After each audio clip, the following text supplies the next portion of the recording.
Hello guys, আজ 24/6/2025 রোজ মঙ্গলবার একটা বিষয়ে আলোচনা করার জন্য আসলাম। সেটা হচ্ছে ইরান ইসরায়েল যুদ্ধ। ইরান দেশটা আমার খুব পছন্দের। নিজস্ব সক্ষমতার ভিত্তিতে তারা চেষ্টা করছে নিজেদের আত্মরক্ষা করার জন্য।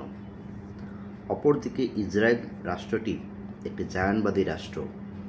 তাদের আছে শক্তিশালী অর্থনৈতিক ব্যবস্থা, তার উপর আছে আমেরিকার মদদ এবং ইউরোপীয় ইউনিয়নের মদদ। এই ইরান ইসরায়েল যুদ্ধের ফলে আমাদের অর্থনৈতিক অবস্থা যে কোনো সময় ক্ষতি হতে পারে। যেমন তেল যদি আমদানিতে আমাদের প্রবলেম হয়, সেক্ষেত্রে দেখা গেল যে আমাদের উৎপাদন খরচ বেড়ে যাবে এবং প্রত্যেকটা জিনিস ভোক্তার উপরে সে পড়বে। আর তাছাড়া আমাদের দেশের এক শ্রেণীর লোক তো থাকেই, যারা এইসব জিনিসের জন্য অপেক্ষা করে যে কখন কোনো একটা নিউজ পাবো বৈশ্বিক প্রবলেমের, তখনই আমরা দাম বাড়াবো। এই জিনিসটা ওদের মধ্যে বেশ কাজ করে। হ্যাঁ, তো আমি যেটা খেয়াল করলাম, এই ইরান দেশটা অনেকদিন যাবৎ নিজেদের সক্ষমতা বৃদ্ধির জন্য চেষ্টা করছে, বিশেষ করে পারমাণবিক কাজে। তো এক্ষেত্রে আমেরিকা এবং ইসরায়েল তারা আমার মনে হচ্ছে মিথ্যা প্রপাগান্ডা ছড়িয়ে ইরান দেশটাকে নাস্তানাবুদ করতে যাচ্ছে। কিন্তু এর ফলে হবে কি, ইরান যখন আক্রান্ত হবে তখন সে অবশ্যই হরমুজ প্রণালী বন্ধ করে দিবে, বিভিন্ন দেশের উপর হামলা করবে তার নিজের আত্মরক্ষার জন্য। তো সেটা আমি অবশ্যই সাপোর্ট করি, কারণ আপনাকে যদি কেউ আক্রমণ করে 1 দিন 2 দিন 3 দিন, তো আপনি কি করবেন? অবশ্যই প্রতিঘাত করবেন। ইরান দেশটা সেটাই করছে। এর ফলে হবে কি, আমাদের মতো অনুন্নতশীল দেশগুলোর উপর অর্থনৈতিক একটা চাপ পড়বে, হ্যাঁ, সব কিছুর আমদানি খরচ বেড়ে যাবে। আমরা তো আমদানি নির্ভর দেশ, যার কারণে আমাদের এটা একটা প্রবলেম হবে। হ্যাঁ, তো এর মধ্যে একটা আশার আলো শুনলাম যে আজকে IMF-এর $130 কোটি বাংলাদেশ পেয়েছে, ঋণ ছাড় হয়েছে। এটা একটা আশার ব্যঞ্জক। হ্যাঁ, তাছাড়াও বেশ কিছু নিত্য প্রয়োজনীয় দাম বেড়ে যাচ্ছে, যেমন চালের দাম দেখলাম বেড়ে যাচ্ছে। তো এই জিনিসগুলো আমাকে বেশ হতাশায় ফেলে যে আমাদের দেশটা বারবার ওঠার চেষ্টা করে, তখনই আমরা বিভিন্ন প্রবলেমের মধ্যে পড়ে যাই। কিন্তু আমাদের সাধারণ জনগণ অত্যন্ত বিচক্ষণ এবং তারা একটু আবেগী হলেও কী হবে, তারা অবশ্যই সবাইকে সহযোগিতা করে। হ্যাঁ, তো এই জিনিসটা খুব খারাপ লাগলো, ইরান এবং ইসরায়েলের যুদ্ধের যে সামগ্রিক পরিস্থিতি বিশ্বের মধ্যে। যেমন আমাদের প্রচুর প্রবাসী কুয়েত, কাতার, এই সংযুক্ত আরব আমিরাত, ইরাক, জর্ডানে বাস করে। যারা প্রবাসী তারা ঠিকমতো কষ্টের মধ্যে আছে অবশ্যই। তো আমরা চাই ইরান ইসরায়েল যুদ্ধটা বন্ধ হয়ে যাক, তবে ইসরায়েলের মতিগতি বোঝা বড় দায়। সবচেয়ে খারাপ লাগছে আমেরিকা তাদের B-2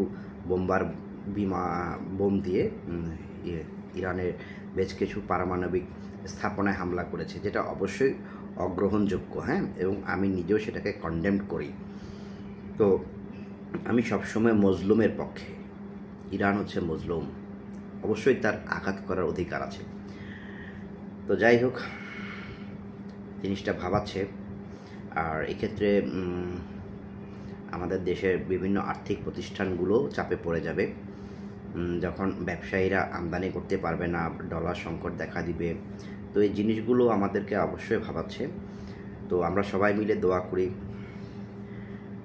সৃষ্টিকর্তার নিকট, যাতে উনি আমাদেরকে এই পরিবেশ ঠিক রাখার জন্য সহযোগিতা করেন এবং খারাপ জিনিস থেকে আমাদেরকে বিরত রাখেন। হ্যাঁ, আর অবশ্যই ইরানের মানুষের প্রতি সহমর্মিতা ও ভালোবাসা রইল, যাতে ইরান তার এই দুঃসময় কাটিয়ে উঠতে পারে। আরেকটা বিষয় হচ্ছে, যখন দুটো দেশ যুদ্ধে লিপ্ত হয়, সেক্ষেত্রে কিন্তু রাজাদের কিছু হয় না। হ্যাঁ, যা হয় প্রজাদের, মানে আমরা যারা সাধারণ পাবলিক আছি, আমাদের এই সমস্যাগুলো হয়। তো এই ক্ষেত্রে কী আর করা, বাংলা একটা প্রবাদ আছে, সেটা হচ্ছে পাটা মরিচের গুতাগুতিতে মরিচের বংশ দেশ। হ্যাঁ, পাটা পুতার ঘষাঘষিতে মরিচের বংশ শেষ।